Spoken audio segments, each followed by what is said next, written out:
আলহামদুলিল্লাহ, অবশেষে মালয়েশিয়ার কলিং ভিসা খুলে দিছে বাংলাদেশিদের জন্য। আসসালামু আলাইকুম এভরিওয়ান, কেমন আছেন সবাই? আশা করি আল্লাহর রহমতে সবাই অনেক ভালো আছেন। তো দীর্ঘদিন ধরে আপনারা আমাকে প্রশ্ন করেন যে ভাই মালয়েশিয়ার কলিং ভিসা কবে খুলবে, কবে মেডিকেল হবে। তো ফাইনালি আসলে মালয়েশিয়ার কলিং ভিসা খুলে দিছে বাংলাদেশিদের জন্য। এখন আপনারা আমাকে প্রশ্ন করতে পারেন বা কমেন্টস করতে পারেন যে আমি এই নিউজ থেকে পাইলাম। তো বিষয়টা হচ্ছে, গত শনিবার আমাদের যে কোম্পানিতে যেই এজেন্টের লোক দেয়, সেটা বাংলাদেশ থেকে হোক বা নেপাল থেকে হোক, সেই এজেন্টে আমাদের সিনা কাকার কাছে ফোন দিছে, দিয়ে বলছে যে বাংলাদেশিদের জন্য কলিং ভিসা খুলে দিছে, আপনার কোম্পানিতে কতগুলা লোক লাগবে আমাকে জানান। তো আমাদের সিনা কাকার কাছে যখন ফোন দিয়ে কথা বলছে, তখন সিনা কাকা আবার আমাদের এক পুরাতন বাঙালি ভাইকে ডাক দিয়ে বলছে যে বাংলাদেশিদের জন্য কলিং ভিসা খুলে দিছে।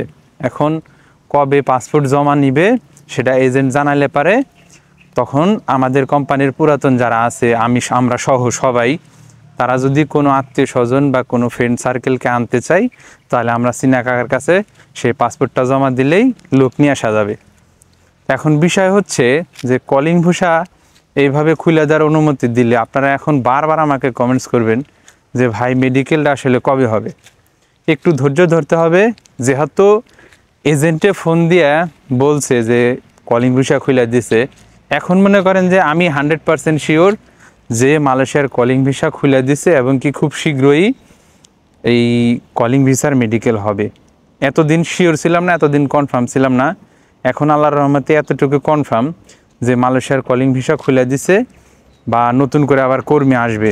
এর আগে যে কলিং ভিসা খুলে দেওয়ার কথা ছিল বা বলছিল, তখন কিন্তু শুধু নতুন যে ফ্যাক্টরিগুলা, সেই ব্যাপারে কিন্তু বলছিল যে নতুন যে কারখানা বা নতুন যে ফ্যাক্টরিগুলা খুলছে, শুধু সেই নতুন ফ্যাক্টরি বা নতুন কারখানার জন্য লোক নিয়ে আসতে পারবে। কিন্তু এখন যেটা শুনলাম যে ঢালাওভাবে নতুন পুরাতন যেখানে যা লোক লাগবে, একবারে সব ফ্যাক্টরি বলেন, মার্কেট বলেন, সব ভিসাতে লোক আসতে পারবে। এই নিউজটা একদম 100% পাক্কা সত্য।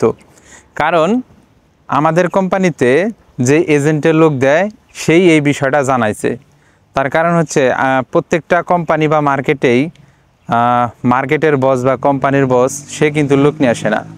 মালয়েশিয়াতে এজেন্ট আছে, চীনা এজেন্ট বা মালাই এজেন্ট, বিভিন্ন প্রকৃতির এজেন্ট আছে। এক একজন এক এক মার্কেটে বা এক এক ফ্যাক্টরিতে লোক সাপ্লাই দেয়, বাংলাদেশ থেকে হোক বা নেপাল থেকে হোক লোক সাপ্লাই দেয়।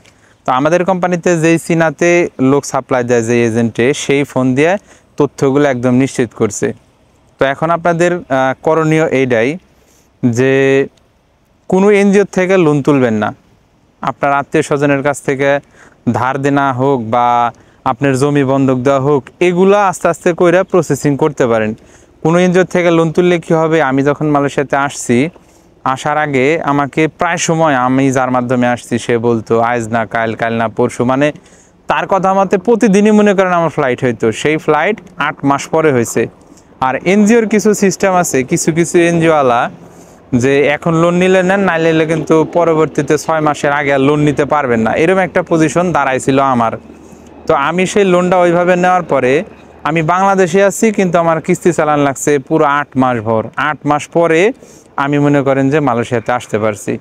তো যারা মালয়েশিয়াতে আসতে চান, এখন এনজিও থেকে লোন তোলার কোনো দরকার নাই, কিছুদিন অপেক্ষা করেন, ইনশাল্লাহ খুব শীঘ্রই মেডিকেলের ডেট আসবে।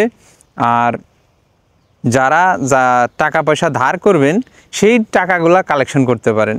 এর বাইরে আপনার এনজিও থেকে আগেই কিস্তি তুলে বাড়িতে বসে বসে কিস্তি দেওয়ার দরকার নাই। আশা করি বুঝতে পারছেন। কবে মেডিকেলের ডেট জানাবে, খুব শীঘ্রই আশা করা যায় যে জানাবে। তো জানালে পরে আমি আবার আপনাদেরকে আমার ভিডিওর মধ্যে জানাই দেব। এই ভিডিওটা অবশ্যই শেয়ার করবেন, আমার বাঙালি ভাই যারা আছে তারা যেন দেখে বুঝতে পারে যে হ্যাঁ, মালয়েশিয়ার কলিং ভিসা খুলে দিছে। এতদিন কিন্তু অনেকেই বলতেছিলেন যে ভাই কলিং খুলে নাই, আবার অনেকে বলতেছেন যে মেডিকেল কবে হবে। তবে হ্যাঁ, এখন নিশ্চিত শিওর যে মালয়েশিয়ার কলিং ভিসা খুলে দিছে, খুব শীঘ্রই মেডিকেলের ডেট আসতেছে। ভালো থাকবেন, সুস্থ থাকবেন, দেখা হচ্ছে আবার নতুন কোনো ভিডিওতে নতুন কোনো ইনফরমেশন নিয়ে। আল্লাহ হাফেজ।